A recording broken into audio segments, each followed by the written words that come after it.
কিরে ছোট, কোথায় যাচ্ছিস? কলেজ যাবি নাকি? হ্যাঁ দাদা, একটু কলেজে যাচ্ছি। তোর সামনে নাকি পরীক্ষা শুনলাম, তা তুই তো কিছু বললি না আমাকে। হ্যাঁ দাদা, পরশু থেকে পরীক্ষা শুরু হবে আমার। কি বলিস কি? পরশু থেকে পরীক্ষা? এখনো আমার কাছে পরীক্ষার ফিস চাইলি না যে, কারণটা কি? দাদা, এবার নাকি তোমার হাতের অবস্থা ভালো না, তাই তোমার কাছে টাকা চাইনি আমি। আরে আমার কাছ থেকে টাকা নিবি না তো কার কাছ থেকে নিবি? যা দেখ, আমার শার্টের পকেটে রাখা আছে, টাকা নিয়ে কলেজে যা। আচ্ছা দাদা, যাচ্ছি। এই কি করছিস? নিজের দাদার পকেট থেকে টাকা চুরি করছিস? তোর লজ্জা করে না? এসব কি বলছো বৌদি? আমি কেন চুরি করতে যাব? চুরি করতে গিয়ে হাতে নাতে ধরা পড়ে এখন আবার সাধু সাজা হচ্ছে, তাই না? বৌদি, তুমি আমাকে ভুল বুঝছো, আমি কোনো চুরি করিনি। ধরা পড়ার পরে সব চোরেরাই সাধু সাজে। যা, এই বাড়ি থেকে বের হয়ে যা। এই বাড়িতে চোরের কোনো জায়গা নেই।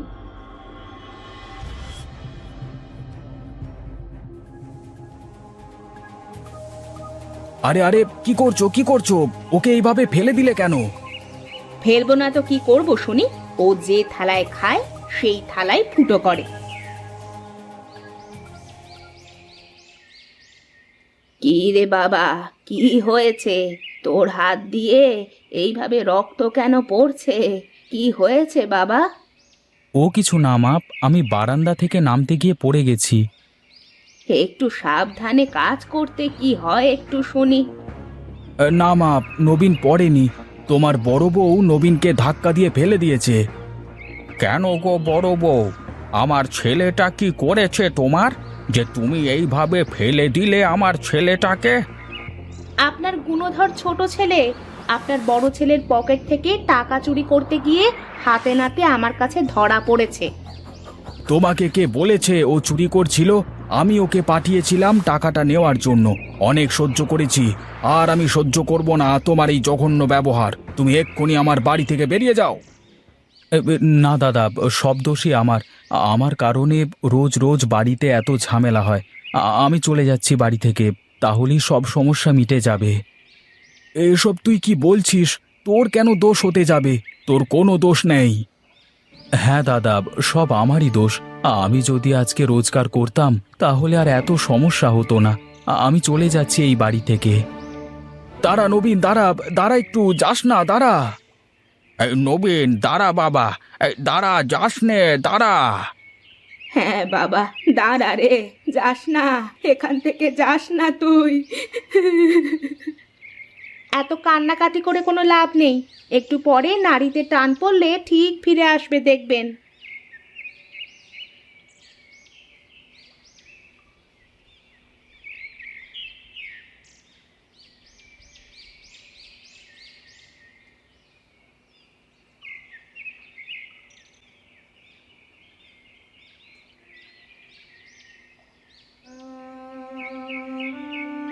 কি রে, কি ব্যাপার? তুই এখানে কি করছিস বাছা? আপনি কে বুড়িমা? এই ঘন জঙ্গলে আপনি কি করছেন? আমি একটু ফল পাকুড় কুড়াতে আসলাম ভাই। তা তুই এখানে বসে কাঁদছিস কেন? আমি বাড়ি থেকে চলে এসেছি, এখন কোথায় যাব কি করব কিছুই বুঝতে পারছি না, তাই এখানে বসে কাঁদছি। ও, এই ব্যাপার। যা বাবা, বাড়িতে চলে যা। মা বাবার ওপর রাগ করতে নেই এইভাবে। যা বাছা, বাড়ি ফিরে যা। তোর মা বাপ তোর জন্যে অপেক্ষা করছে, দেখ গিয়ে। না গো বুড়িমা, তুমি আমার সমস্যা বুঝতে পারছো না, তাই এমন করে বলছো তুমি। আচ্ছা, বল দেখি, শুনি কি হয়েছে। বেশ, শোনো তবে।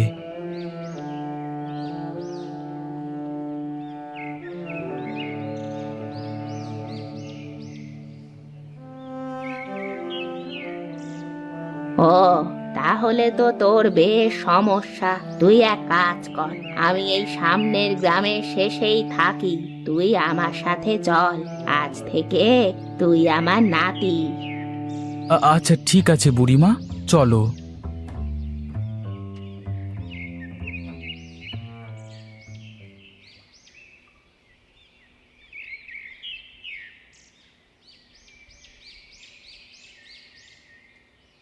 বাহ বুড়িমা, এই এত বড় পুকুরটা কি তোমার নাকি?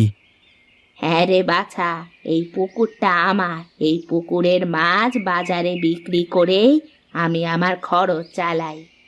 আচ্ছা তাই বুঝি? এই পুকুরে কি অনেক মাছ আছে নাকি বুড়িমা? হ্যাঁ রে, এই পুকুরে অনেক বড় বড় মাছ আছে। জানো বুড়িমা, আমার মাছ ধরতে অনেক ভালো লাগে। ও আচ্ছা, তাহলে তো ভালোই হবে। তুই মাছ ধরে আমাকে দিবি, আর আমি মাছগুলো বাজারে বিক্রি করব। আচ্ছা আচ্ছা, ঠিক আছে, তাই হবে। তাহলে আমি এখন মাছ ধরতে লাগি বুড়িমা। না, এখন মাছ ধরে কি করবি বল? তার থেকে এক কাজ কর, তুই পুকুরের ওই পাড়ের যে ঘরটা দেখছিস ওখানে গিয়ে আরাম কর। আচ্ছা বুড়িমা, ঠিক আছে। তাহলে কালকে সকালবেলায় গিয়ে আমি মাছ ধরবো, কেমন? আচ্ছা ঠিক আছে, তাই করিস। যা এখন।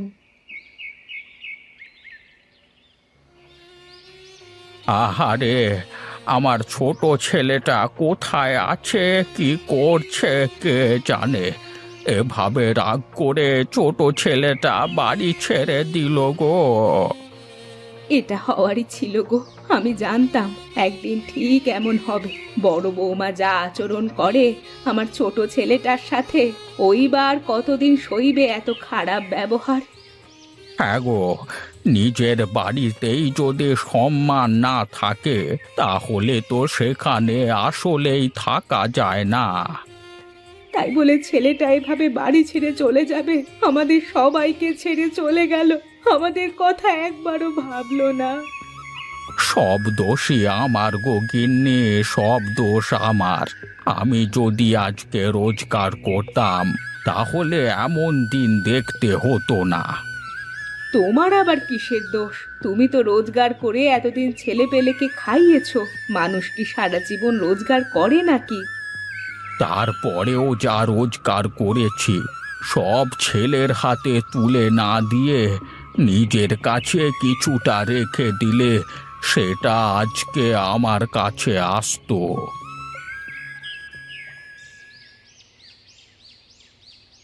কিরে বাবা, ছেলেটার কি কোনো খোঁজ পেয়েছিস তুই? না বাবা, হাটে বাজারে সব জায়গায় খুঁজে দেখলাম, অনেক মানুষের কাছে শুনেছি, কিন্তু ওকে নাকি কেউ কোথাও দেখেনি। তাহলে কোথায় থাকলো ছেলেটা বল দেখি? ছেলে মানুষ, কোথায় থাকবে, কি করবে, কি খাবে কে জানে। তুমি বেশি চিন্তা করো না, তুমি দেখবে বাবা, ও সন্ধ্যার আগে ঠিক বাড়িতে ফিরে আসবে। এর আগেও তো অনেকবার এরকম হয়েছে। তাই যেন হয় গো, তাই যেন হয়। ছেলেটা যেখানেই থাকুক যেন সন্ধ্যার আগে বাড়ি ফিরে আসে। হ্যাঁ, আমি পাড়ার লোকজনকে খবর দিয়েছি, যেই ওকে দেখবে বাড়িতে পাঠিয়ে দেবে। আচ্ছা ঠিক আছে, যা যা, তুই ঘরে যা।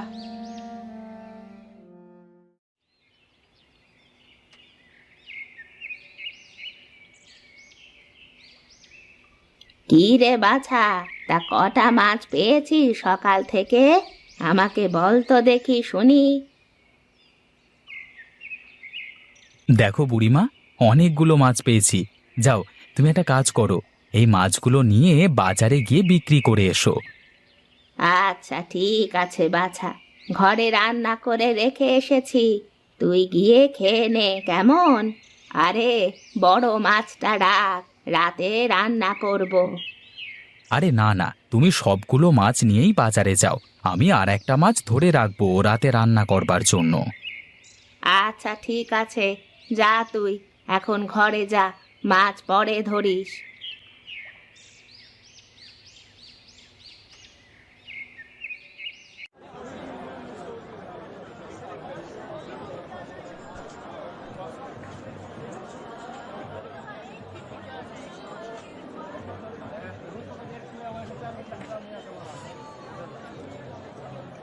এই যে বুড়িমা, মাছ কত করে গো? আমাকে একটা বড় দেখে মাছ দাও দেখি। তা কোনটা নিবি বল? দাও না, বড় মাছটা আমাকে দাও। এই নে মাছ।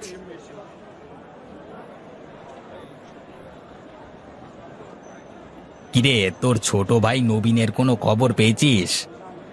আরে না না, অনেক জায়গায় তো খুঁজলাম, ওর কোনো খবর পেলাম না। তাহলে তোর তো এবার ভালোই হলো রে, কি বলিস? তোর বাড়িতে তো কোনো অশান্তি নেই এখন আর, হ্যাঁ? তুই এসব কি যে বলিস কানাই, ও আমার একটা মাত্র ছোট ভাই। এ কথা ঠিক যে আমার বউ আমার ছোট ভাইটাকে দেখতে পারে না। এখন বাড়িতে আর অত ঝামেলা হয় না তোর বৌদির সাথে, কিন্তু ছোট ভাইটাকে ছাড়া যে একদম ভালো লাগছে না। ঠিক আছে, খুঁজতে থাক, দেখবি ঠিক ওকে পেয়ে যাবি। আচ্ছা ঠিক আছে, আমি চললাম। মা বাবার আজ কটা দিন ধরে খাওয়া দাওয়া সব বন্ধ করে দিয়েছে। আজকে দেখি গিয়ে তাদের কিছু খাওয়াতে পারি কি না। ও, তার মানে এটাই আমার নবীনের বড় দাদা। না, আমাকে কিছু একটা করে এদের মধ্যে মিল করাতেই হবে। যাই, বাড়ি গিয়ে নবীনের সাথে কথা বলি।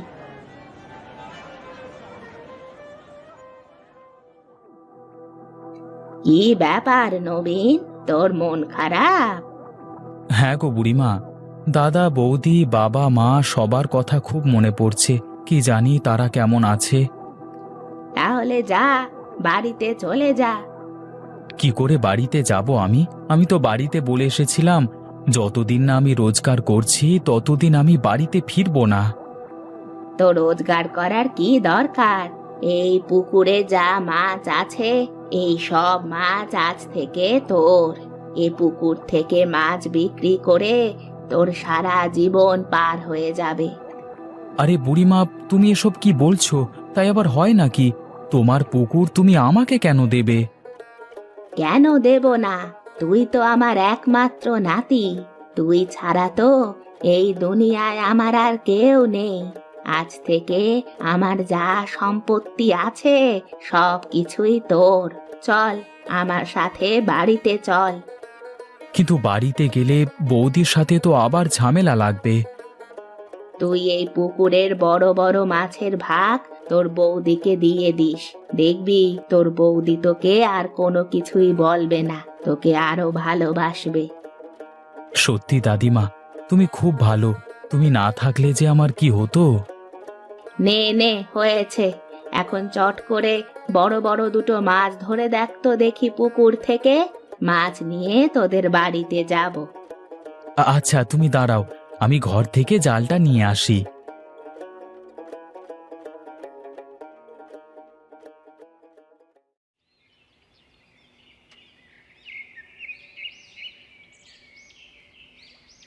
দেখো বুড়িমা, দেখো কত বড় বড় মাছ ধরেছি, দেখো। বেশ করেছিস। এবার এই মাছ দুটো নিয়ে আমার সাথে বাড়িতে চল।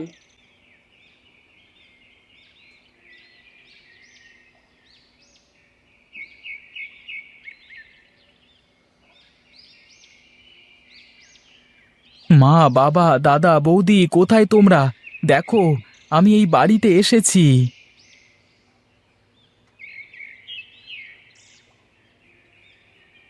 কিরে বাবা, কোথায় ছিলি তুই এতদিন?